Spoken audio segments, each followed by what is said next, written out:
সহজেই একদম পারফেক্ট নরম তুলতুলে ময়দার রুটি বাড়িতেই তাড়াতাড়ি বানিয়ে ফেলুন। এইভাবে বানালে রুটি একদমই শক্ত হবে না।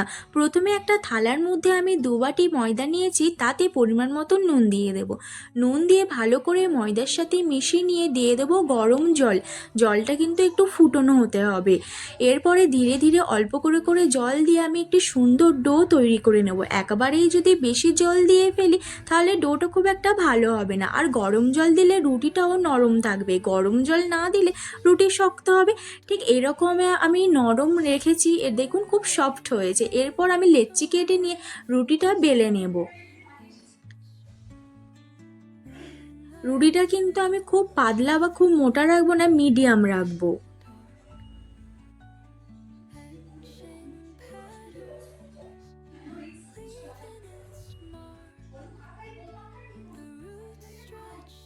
এরপর কড়াই গরম করে মধ্যে দিয়ে দেবো রুটিটা, দিয়ে ভালো করে এপিট ওপিট করে দিয়ে আমি কিন্তু রুটিটা সেঁকে নেবো। দেখুন আপনা আপনি কিন্তু রুটিটা ফুলে উঠছে, ঠিক কতটা তাহলে মাখাটা ভালো হয়েছে।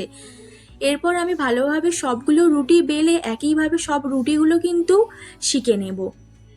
নিলেই আমাদের কিন্তু তৈরি রুটি, আর সঙ্গে থাকছে চিকেন কষা। ঠিক দেখুন কতটা নরম হয়েছে। রেসিপিটা ভালো লাগলে একবার কিন্তু ফলো করে দেবেন।